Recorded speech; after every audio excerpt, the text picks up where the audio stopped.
Ang topic natin ngayon ay may kaugnayan sa ating mahal na Birheng Maria, the Blessed Virgin Mary, whose birthday we will celebrate a few days from today. September 8 is the birthday of Mama Mary. Alam ninyo, napakahalaga. Ibahin ninyo ang ina. Ibahin ninyo ang mama, ang nanay, ang inay. Marami akong kilala mga OFWs nasa Middle East, Australia, North America. Sasabihin, Father, magkikita tayo. Magte-text sa akin yan. Ako, bakit? Uuwi po kami. O bakit kayo uwi? Hindi pa naman Pasko. Magbe-birthday po si Mama. Uuwi kaming lahat magkakapatid. Birthday ni Mama. Ibahin mo ang ina. Sa aming pamilya, 4 kami magkakapatid. Puro lalaki. Pero pagdating ng birthday ng nanay namin, nandun kami lahat. Hindi maring wala. Bakit? Nanay mo yan eh. Oh, tingnan niyo. Mawalang galang na. Jonathan. Sir Jonathan. Ilan kayo magkakapatid na lalaki? 5. Mahal na mahal ninyo si Ma'am Del, di ba? Oh, mga lalaki yan, katulad namin. Pero mahal na mahal si Ma'am Del. Yung magkakapatid na Tulfo Brothers, Ramon, Erwin, Rafi, at kung sino pa. Every Sunday, pumupunta yan sa bahay ng mama nila to be with the mama. Bakit? Ay nanay eh. Ayun, ibahin mo ang ina. O, kung ayaw nyo maniwala, ito halimbawa lamang ilalayo sa Diyos. Halimbawa lamang, for the sake of example, mag-text sa iyong kapatid mo, uy, si Mama nadapa sa banyo, uwi ka. Dadalhin sa ospital. Kahit nasa kaligtaan ako ng aking talk, tatayo ka. Pupunta ka sa supervisor mo at sasabihin mo, Sir or Ma'am, kailangan kong umuwi si Mama nadapa. Bakit? Mama mo eh. Yun, ibig ko sabihin. Kaya mahalaga sa atin ang role ng isang ina. At diyan, naiiba ang role ni Mama Mary because Mary has been given to us as our mother. Ayan ninyong basahin ko ang ilang scripture passages. Luke 1. Sinabi na mahal na Birhen Maria, when the angel Gabriel announced to her, ikaw ang piniling maging ina ng bugtong na anak ng Diyos. Ang sabi ni Mama Mary, behold, the handmaid of the Lord. Be it done to me according to your word.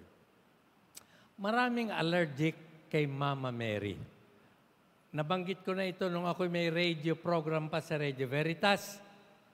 I was talking about the Blessed Virgin Mary.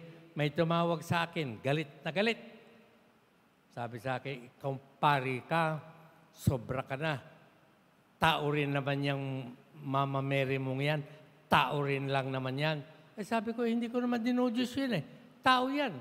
Katulad mo, katulad ko, tao. At hindi dapat sambahin. Bakit? Tao eh. Sabi, bakit kayo masyado dyan? Hoy, sabi ko, mawalang galang na. Nagkataon lamang na si Blessed Virgin Mary ang pinili ng Diyos na maging ina ng kanyang bugtong na anak. Kung ang nanay mo ang pinili, di siya ang papupurihan namin. Pasensya ka, sorry ka, hindi pinili ang nanay mo eh. Hindi na siya nakasagot doon. At isa pa, nung pinuri si Mary ni Elizabeth na kanyang pinsan, because alam din ni Elizabeth na Mary was the chosen one of God.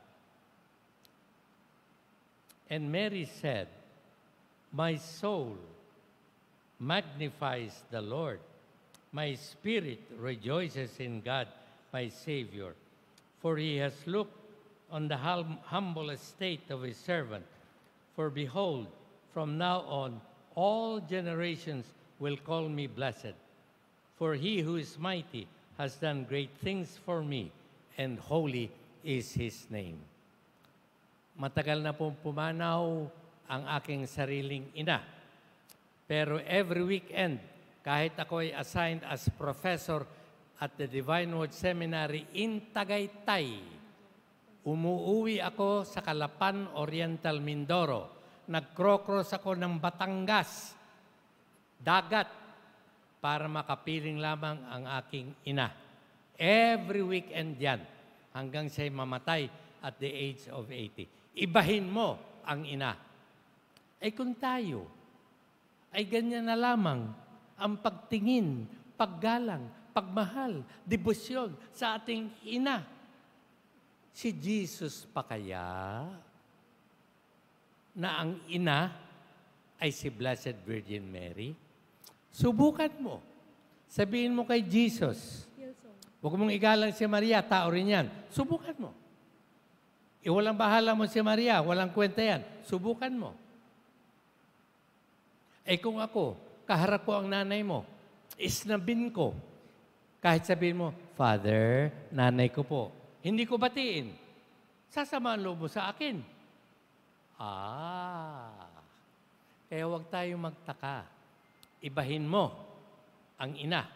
Ibahin mo ang ina ng Diyos. Sapagkat sa kabukod-bukuran, libo, milyon, bilyong babae sa buong mundo, sa buong history, si Mary lamang ang pinili.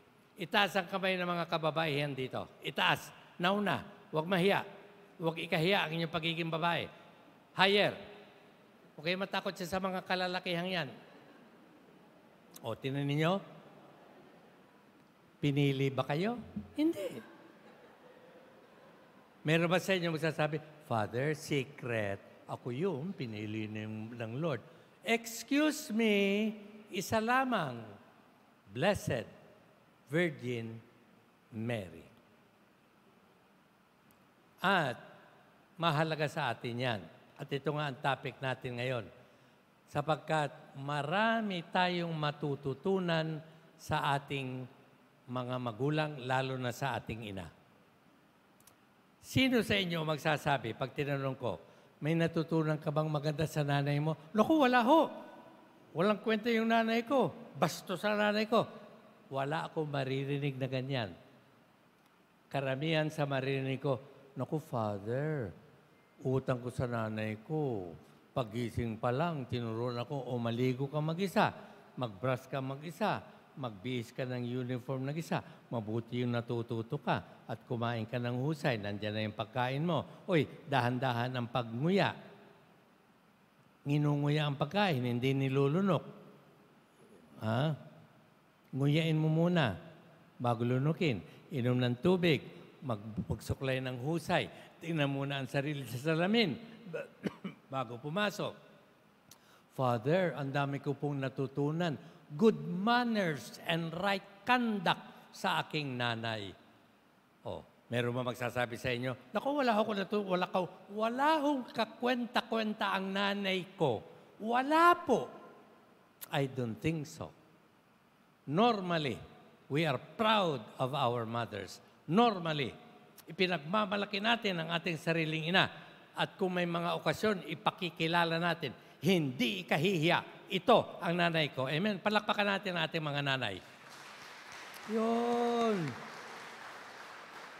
Kaya huwag kayong magtataka pagka sinasabi natin, we honor the Blessed Virgin Mary. Huwag kayong katulad ng mga ibang relihiyon na ang tingin sa mahal na Birhen Maria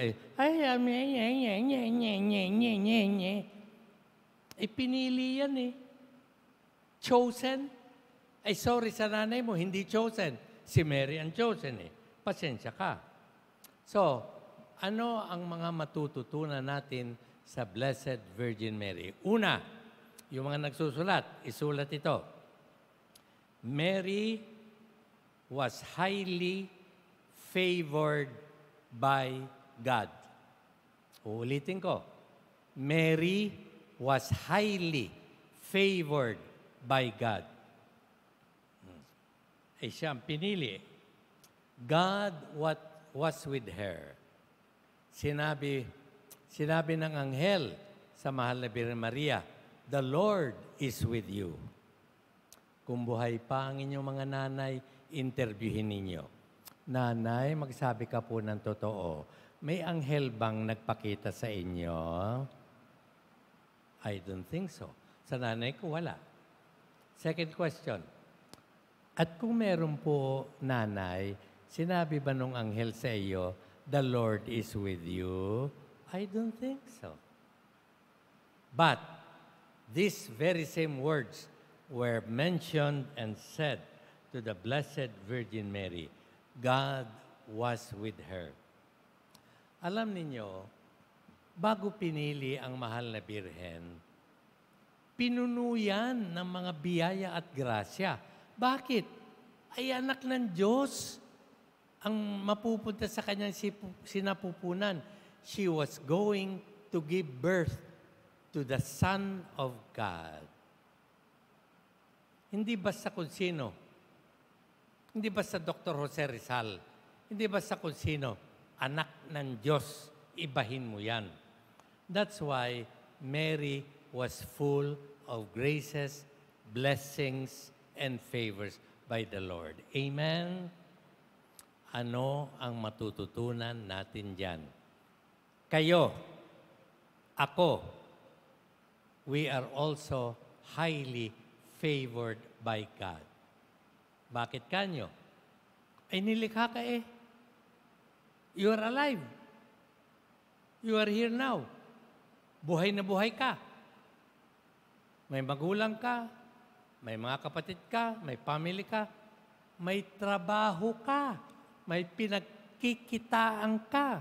Ang dami dyan, puro scam. Ayan, sa cellphone ko, panahindatin ng scam. You won 50,000. Please click the blue link. Kako masaya ka. May trabaho ka. Ilan sa kamag-anak mo ang sugarol? Excuse me. Ilan sa kamag-anak mo ang walang trabaho? Ilan sa kamag-anak mo ang addict? Ilan sa kamag-anak mo ang nakikiusap sa iyo? Pasok mo naman ako sa St. Peter. Baka naman may kahit tagadala lang ng kabaong. Pasok mo naman ako sa St. Peter. Ikaw, pagdating ng Pasko, katakot-takot, tambak ang bonus. Alam ko yan. Tambak ang bonus. Oh, ilan sa kamag-anak ninyo ang tatanggap ng tambak na bonus? Ilistan nyo. You are highly favored by the Lord. Huwag niyong kalilimutan yan. Magpasalamat lagi sa Panginoon sa mga biyayang ipinagkakalob sa inyo, sa akin, ng ating Panginoon. Amen. Malakas sa palakpak sa Panginoon.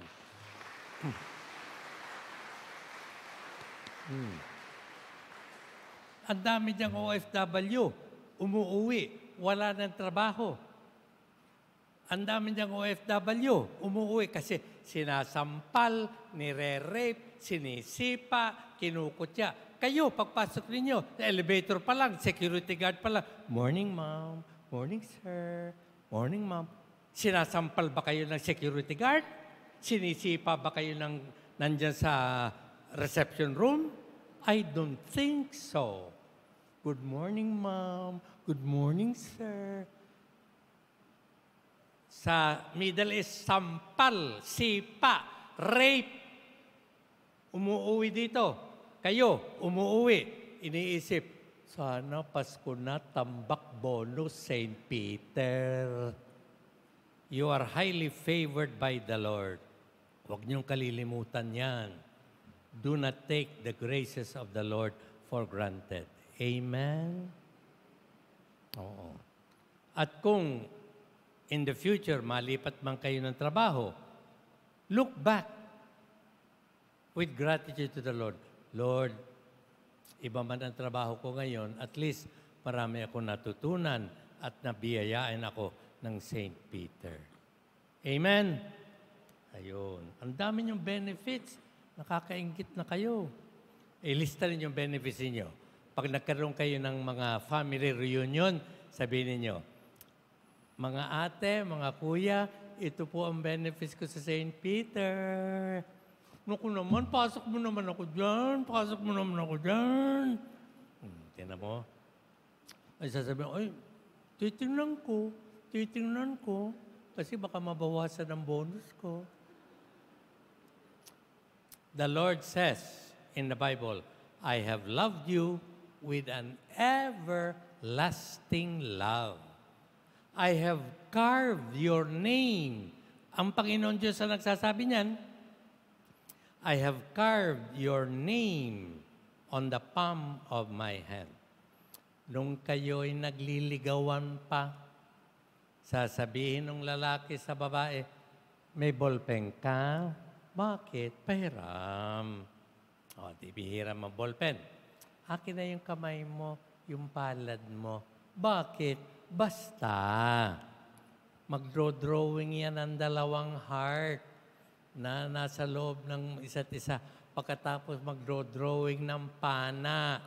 Pagkatapos sasabihin, halimbawa, Johnny loves Julie. O, kiss mo. Mwah. Forever yan. Forever yan. Pero pag naghugas ka ng kamay, wala na. Pero the Lord says, I have loved you with an everlasting love. I have carved, hindi ballpen, carved, iniukit. Pag mayroon kayong engagement ring, inuukit ang pangalan doon sa loob ng singsing, nakaukit. Nakaukit ang pangalan mo. If you doubt me, pag namatay ka, kung nagmamadali ka, now na. Pagharap mo sa Panginoon, Lord, tingnan ko nga yung pangalan ko, sinabi ni Father Linus, ang pangalan ko, papakita sa iyo ng Panginoon. Eto. Ay, totoo pala, Lord. Love you, Lord. Love you, Lord. Ganyang kamahal ng Panginoon Diyos. Kaya, mahalin mo rin ang Panginoon. Huwag yung basta gigising sa umaga, maliligaw, wala man lang, good morning, Lord, salamat, buhay na ako. Ilan ang namatay sa bangungot? Ilan ang na-cardiac arrest sa gabi? Ilan ang nadapa, tumama ang ulo, patay. Ikaw, buhay, nagkakape, naninigarilyo, sa umaga pa lang, because of the grace of the Lord. Amen? Huwag kalilimutan yan. Mga blessings of the Lord. Paggising pa lang sa umaga, thank you, Lord, for keeping me alive today again. I offer you my day. Bless all that I think, I say, and do. Lord, bless all the people that I meet. Kahit na, and including yung mga masusungit, yung mga ayaw kong makita. God bless them, Lord. I love them in you. Amen? Yan ang attitude mo. Bakit? Ay, mahal ka ng Diyos eh. Hindi ka pinababayaan ng Panginoon Diyos. So, do not forget the Lord also every day of your life. And teach your children to do the same. Anak, bago ka lumabas ng bahay, mag-sign of the cross, ha? Para laging protected by the Lord, ha? At huwag mo mumura, huwag kang matututo sa mga bad words ng mga kaklase mo, ha? Magbabait lagi, o huwag kang tutulad sa tatay mo. Ayan, sa linggo, bibisitahin natin sa city jail, ha? Joke only. Number 2, sa mga nagsusulat. Yung mga hindi nagsusulat, memorize ko yan. Mamaya pag tinanong mo, ano yung number 2? Hindi ko memorize yan. Number 2, Mary was submissive to God. Mary was submissive to God. Ay bakit? Diyos yan eh. Again, mawalang galang na. For the sake of example, Sir Jonathan, ikaw po ba ay submissive kay Ma'am Del? Pag sinabi ni Ma'am Del, Tantan, punta ka dito, sandali. Yes, Mami. Nasa kaligitnaan ka man ng board meeting, iiwanan mo. Bakit? Ay, Mami mo yun eh. Submissive ka. Oh. Lahat kayo, empleyado. Lahat kayo, except the highest officials, have people over them. Mga supervisor, mga manager. Supposing, sabihin ng manager, excuse me, itong report na ito, paki-follow up naman ito at paki-finish lang. At pagkatapos, pakidala agad sa office ko, ha, please. At sasabihin mo, excuse me, ako na lang ako ang inuutusan mo? Ako na naman? Wala ka nakitang iba dyan? Eh bakit ako na naman? Subukan mo. I dare you. Subukan mo. Now na, pagkatapos ito. At kayo mga supervisor, bigyan nyo na ng trabaho yung under nyo. Tapusin ito, linisin ito, i-report ito, isapit ito. At tingnan nyo, Sir, right away, sir. Yes, sir. Yes, ma'am. Ikaw pa. Walang magsasabi, ay maghintay ka, pumila ka. I don't think so. Bakit? Submissive ka, obedient ka, masunurin ka. Yun ang ibig ko sabihin. Mary was submissive to God. Mary always obeyed the Lord. And Mary always respected the will of God. Walang reklamuhan. Sir, ang dami ko ng trabaho, hindi ko pa nga tapos yung binigay nyo sa kay kahapon, tatambakan nyo naman ako.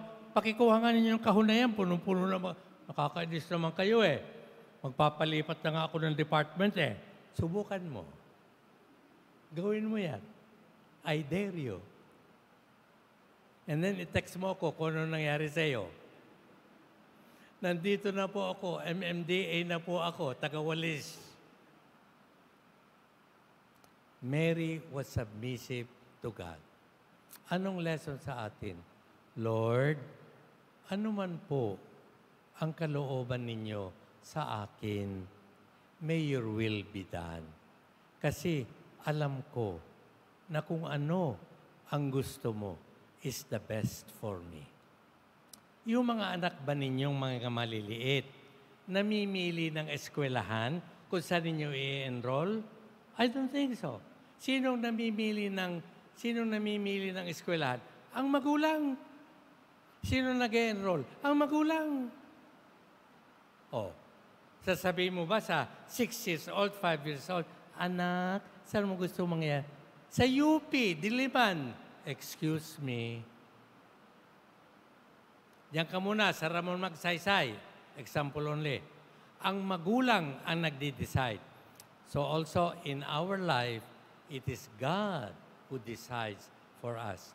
All we need to do is to say, Lord, may your will be done according to your love for me. Sasabihin siya ng boss, tapusin mo ito. Yes, sir. Huwag kayong mag-alala, sir.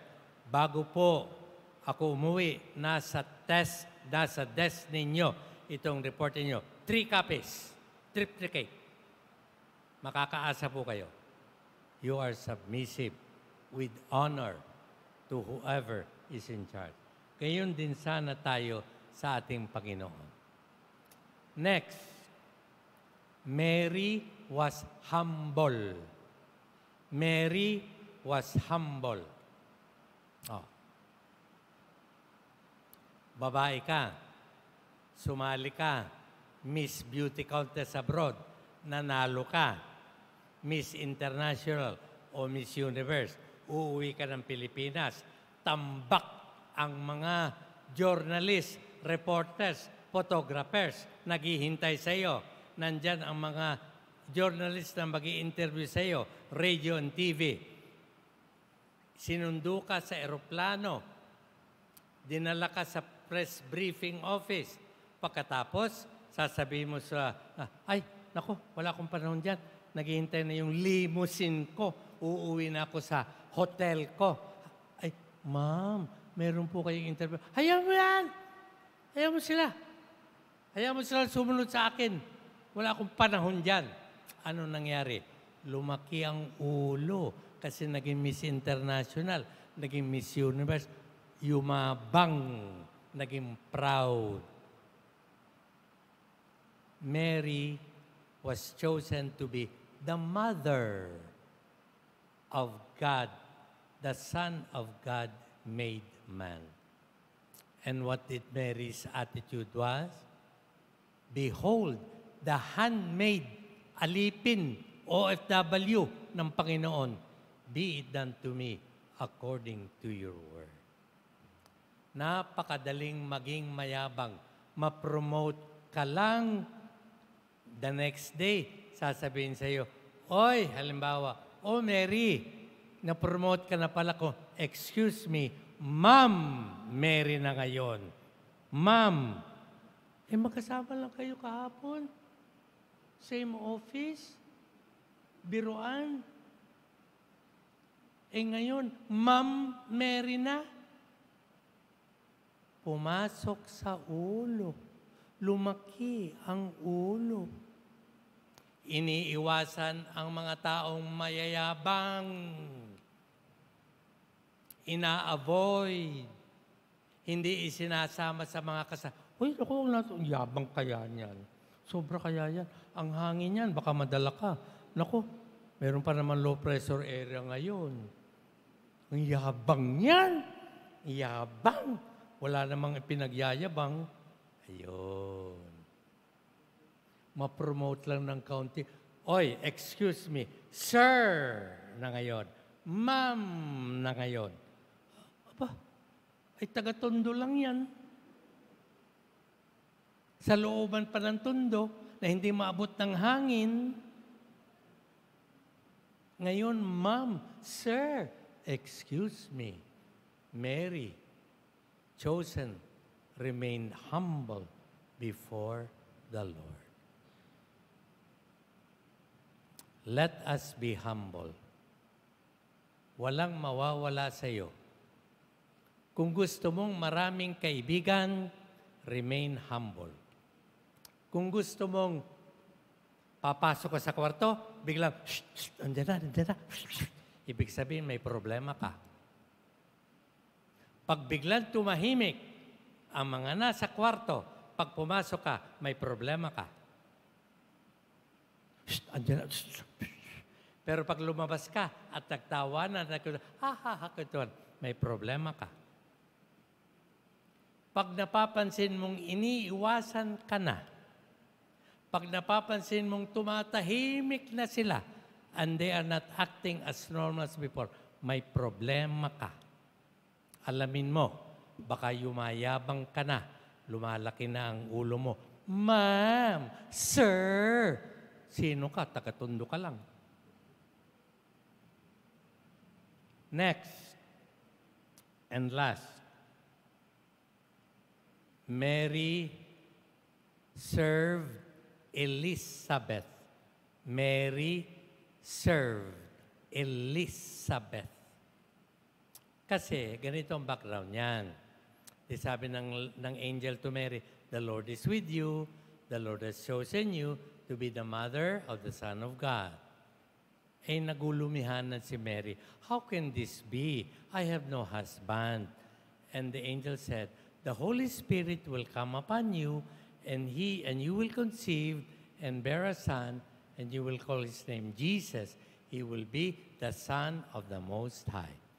Tapos, ang sabi pa ng angel, and behold, your cousin Elizabeth, who is already a senior citizen, barren, baog, hindi magkaanak, is now na 6 months pregnant.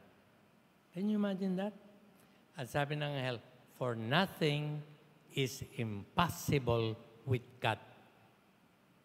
Kaya after the angel, after some time, Mary traveled with haste to visit Elizabeth. Hindi para mamasyal, hindi para sabihin kay Elizabeth, pakita mo nga sa akin ang mga sites dito. No. Mary went there to serve Elizabeth, who was 6 months pregnant, para tulungan siya hanggang sa kanyang panganganak. And together with Saint Elizabeth, Mary said, because of the grace of the Lord towards her, my soul glorifies the Lord. My spirit rejoices in God, my Savior. For the Almighty has done good things to me, and holy is His name. And before all ages, you will be called blessed. All generations will call me blessed.